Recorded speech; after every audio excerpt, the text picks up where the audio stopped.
আমি কুড়িগ্রামের ভুরুঙ্গামারি থেকে বলছি।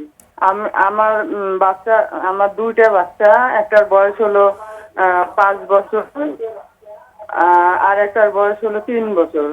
এই দুইটা বাচ্চার জন্ম নিবন্ধন করতে মানে 2 বছরের সময়ের হয়রানি আর 8 বার আমার কাছ থেকে টাকা নিয়েছেন 300 করে, যেখানে ফি হলো 100 টাকা।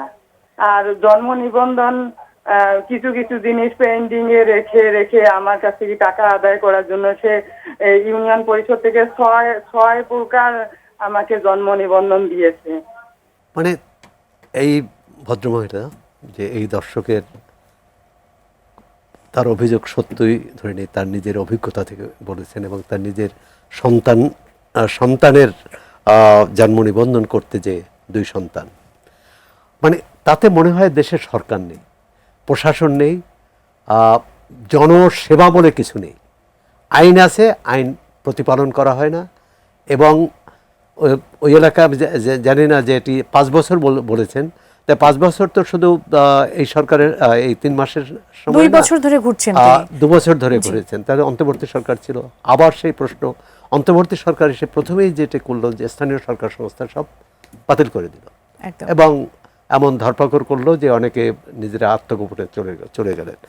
আর তারপরেও তো কেউ না কেউ ছিলেন, হয়তো সরকারি কর্মকর্তারা দায়িত্ব পালন করেছেন, না হলে ঘুষ চাইবেন কি করে, 100 টাকাটা 300 টাকা নেবেন কি করে, কারা করেছে।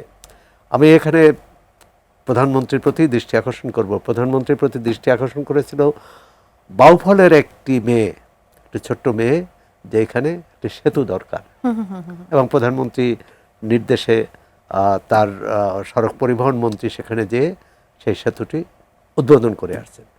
তো ওই সেতুর চেয়ে তো জন্ম নিবন্ধন অনেক বেশি জরুরি। আমরা আশা করব যে এই অভিযোগ, তো সেতু তো একটি এলাকার একটি অবকাঠামোর বিষয়, এরকম অভিযোগ ঘরে ঘরে আছে, প্রতি গ্রামে গ্রামে আছে, ইউনিয়নে আছে। এটি কে তদারক করবে? এত বড় দলের কর্মীরা কি করছে? আবার কর্মীরা গেলে যে সেবা পাবে তার নিশ্চয়তা কি? মানে এটা একটা অরাজক, নৈরাজ্যকর অবস্থায় আমরা বসবাস করছি।